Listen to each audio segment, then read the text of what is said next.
Hello guys, so good morning. Yan, alright. Yes, it's Sunday morning today. 11 a.m. in the morning. Medyo maulan dito kasi nandito na si Bagyong, papalapit na si Bagyong, ano ba yan? Nena. Ayan. Bagyong Nena ba? Basta, yan.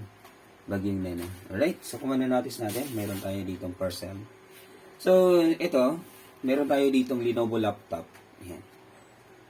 Medyo limot ko yung model niya, pero parang nandito.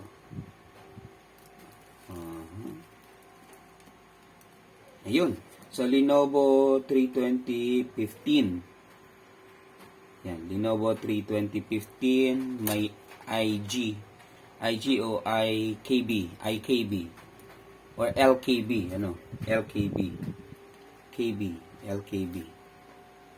Lenovo 32015 LKB. Alright. So, yun yung model niya.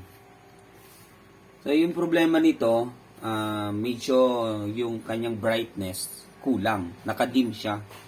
So, nakadim.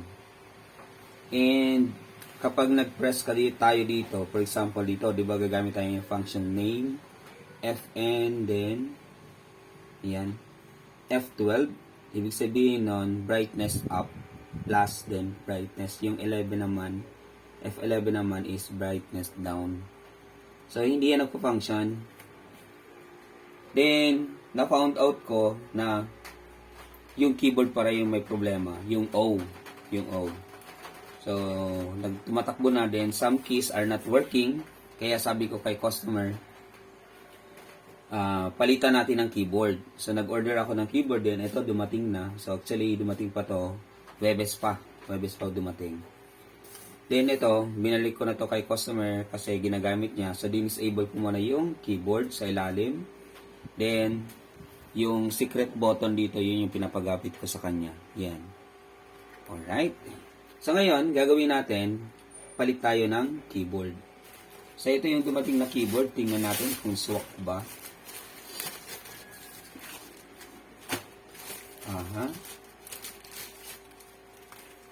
Ayun. So, sana, okay. Yan. So, sana pareho. Alright. So, tingin ko pareho naman. Sana working. Yun yung magandang tanong. Working ba kaya? Sige, baklasin na natin to guys. Alright.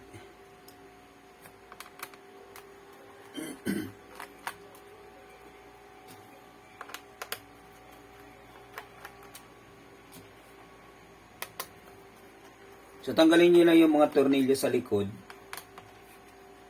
Gamit lang kayo ng maliit na Phillips screw. Then, mas maganda kung magnetize na yung inyong Phillips screw.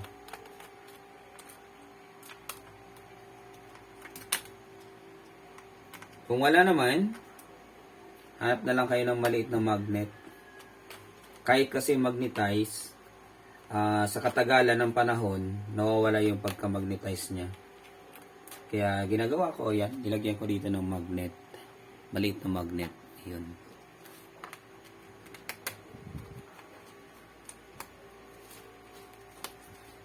So, medyo mahaba-habang trabaho to kasi alam niyo na, tatanggalin mo lahat.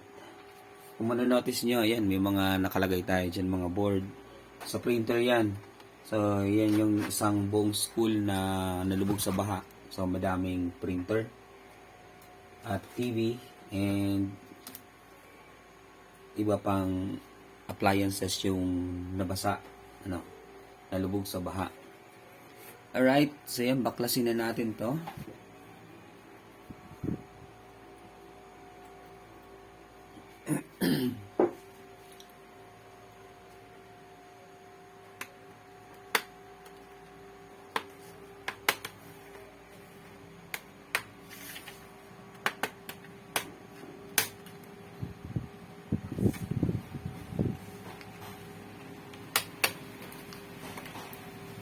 Ayun nga, yung keyboard na in-order natin, galing pa siyang Malaysia. So, medyo malayo yung pinanggalingan niya.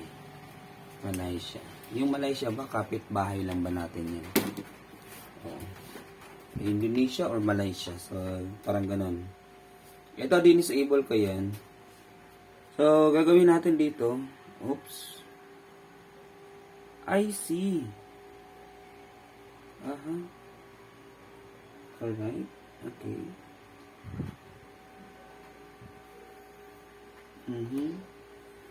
So, ito pala, mayroon na pala nagpalit nito. Ayan, nabungkal na siya. Nabungkal na. So, mayroon na pala nagpalit nito. Alright. Sige. Aha.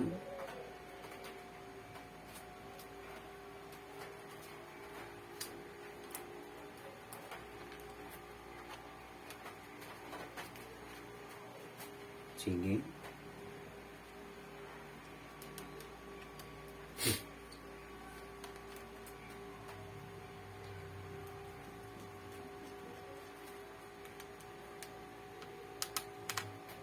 So, para makuha natin yung mabaklas natin yung keyboard, ang kailangan natin dito, tanggalin natin lahat. So, yun yung mangyayari. Tanggalin natin lahat.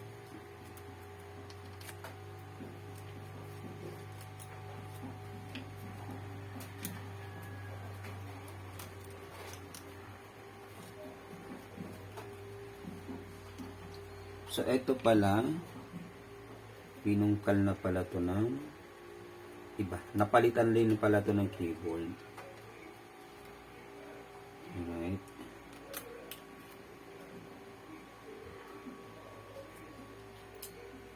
Sige. Sunod. LCD connection. Tanggalin natin. Tanggalin natin yung LCD. So, pasiguro na tayo. Yun.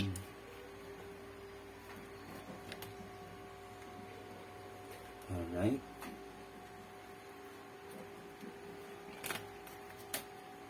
Pasiguro natin yung LCD niya.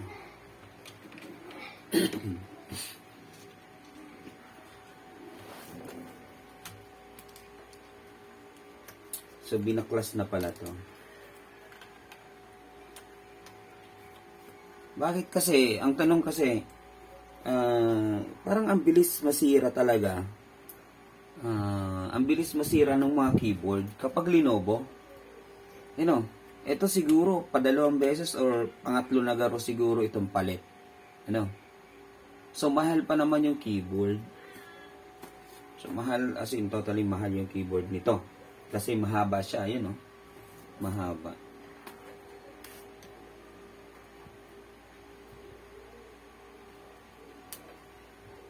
Kailangan pa ba natin tanggalin yung kanyang hard disk drive?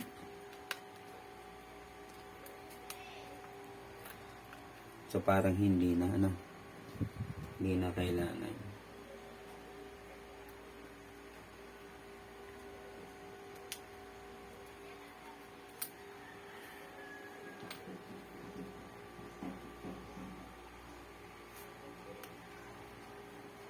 Right?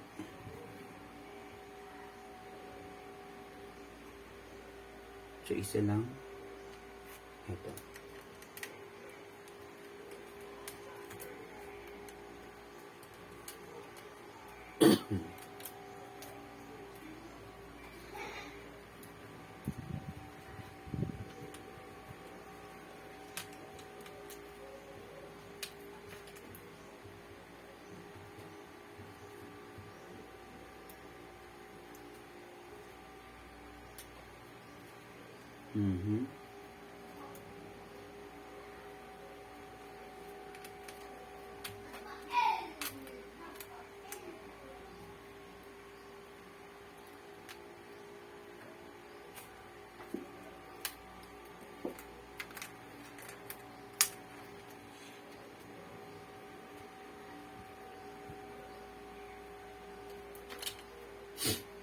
Right? Ayan na yung board. Tingnan natin yung board niya.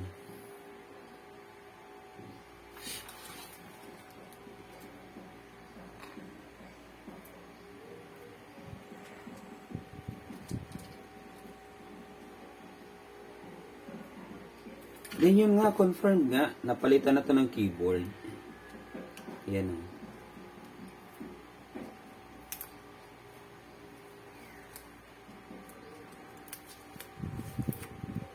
Then nilanggam siya. Ayan, yung mga langgam. Oh. Patay na langgam. Yan, hindi na tayo mahihirapan ito. Magbaklas kasi nabaklas na din pala to. Okay na. Yun, ang dali lang. Ehen.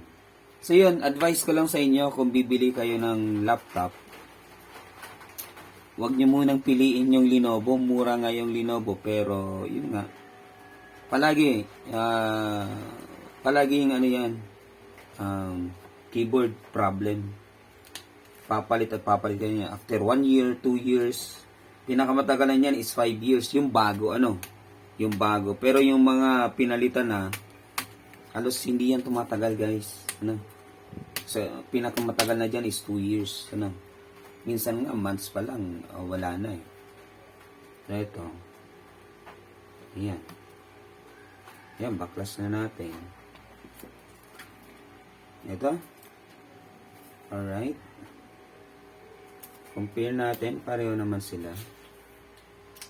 Yun.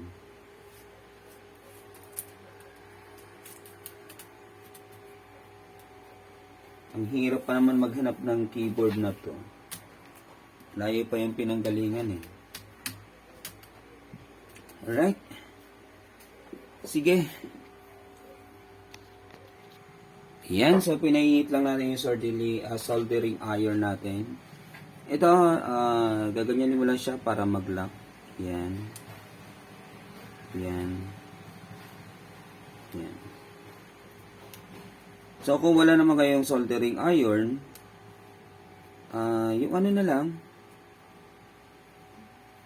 halimbawa, yung matulis na bagay, na bakal, na maliit, So, initin nyo lang sa sa lighter, sa ganyan, o kaya sa apoy, then, pwede nyo yan pang ganyan. O kung wala naman talaga, na lang,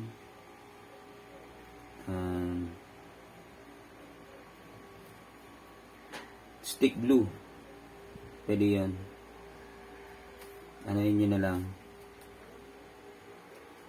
Timplahin nyo na lang.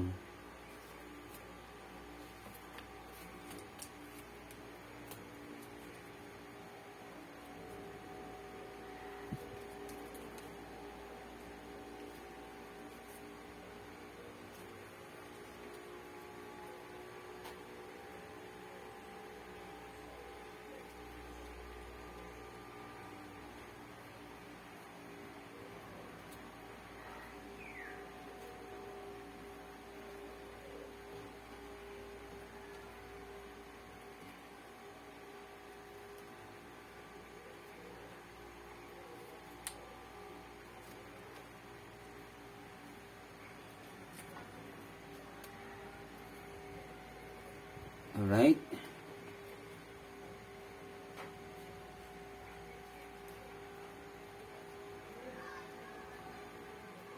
Pwede na ba to?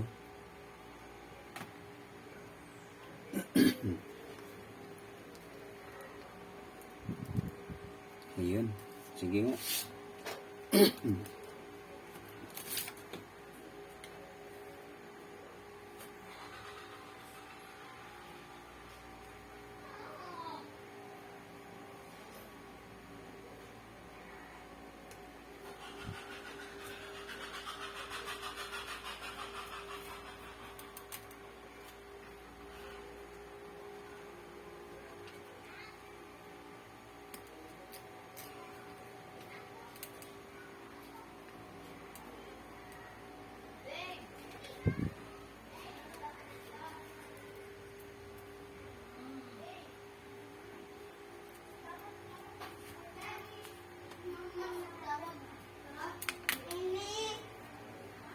Then, ito naman.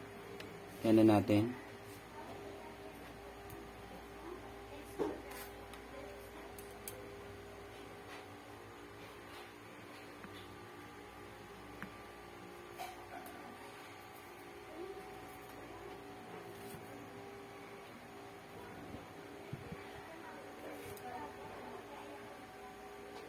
Tiyagaan lang to guys. Problema nito kung hindi functional yung keyboard.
Right, ayan.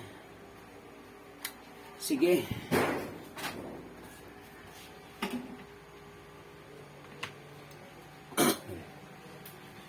Balik na natin ito guys. Yung board natin.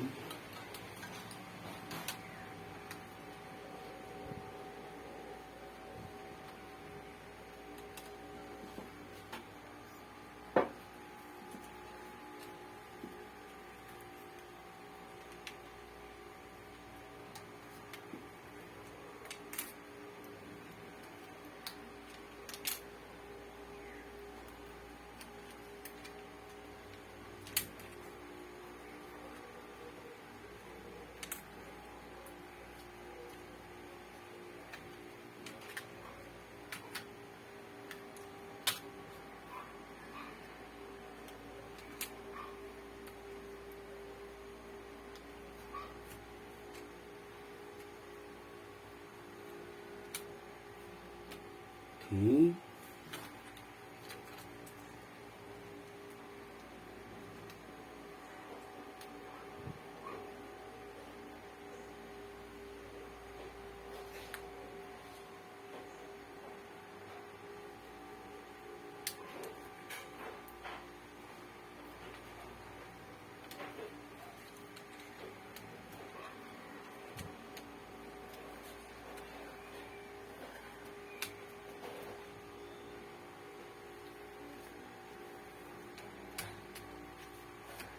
Sige.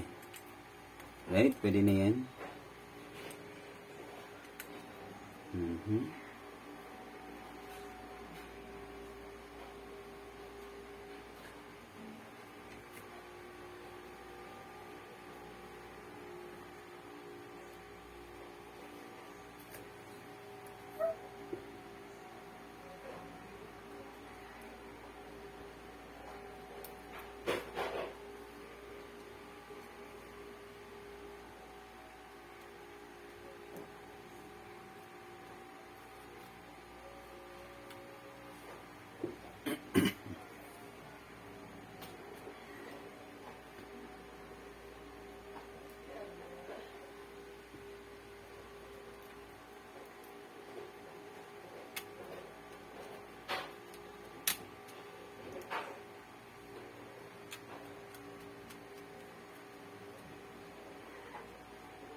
Alright.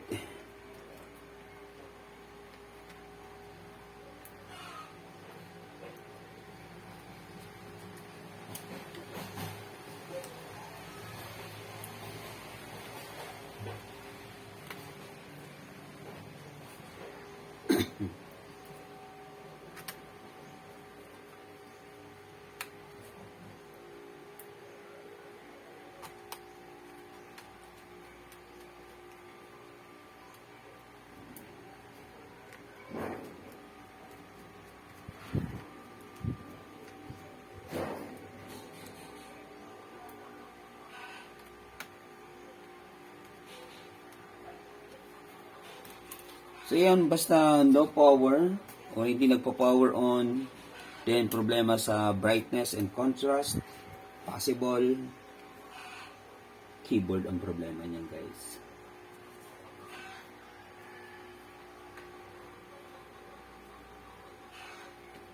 Okay.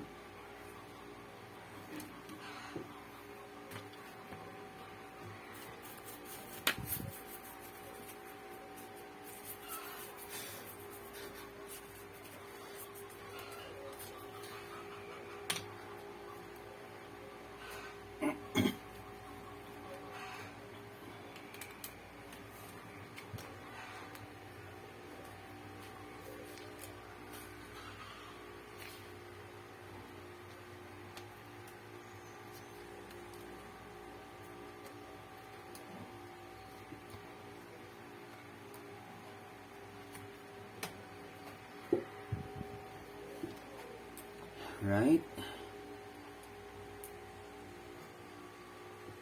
So dito naman, may mga arrow naman yan. Doon lang kayo maglalagay sa may arrow. So may nakalagay dyan X. So i-X nyo. Ibig sabihin, wala. Para yan sa ilalim. Para yan sa cover. Ano?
Yun. Sige nga, try na nga natin.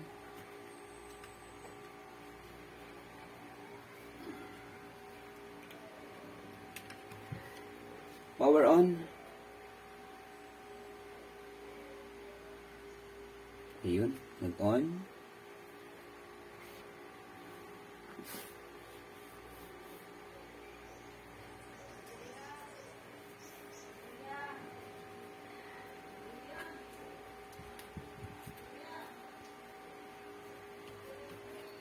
And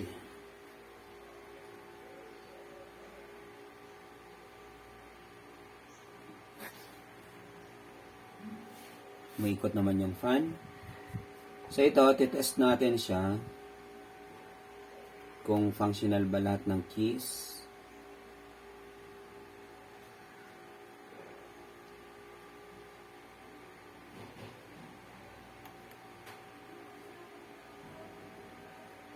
Right.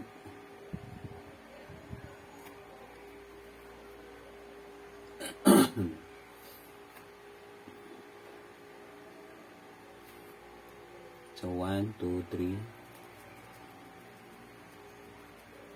So sana tumagal sana tumagal yung kanyang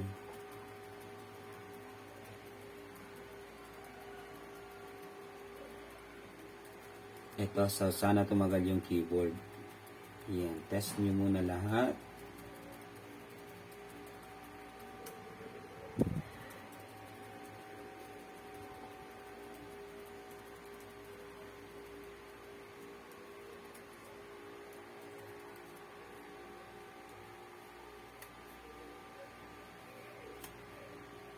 Alright. So, try natin yung brightness and contrast.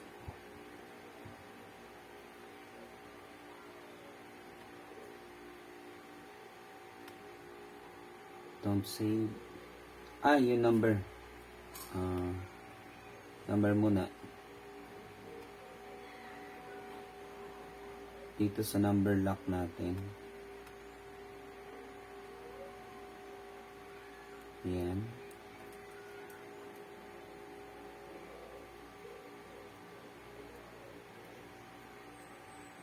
Seven.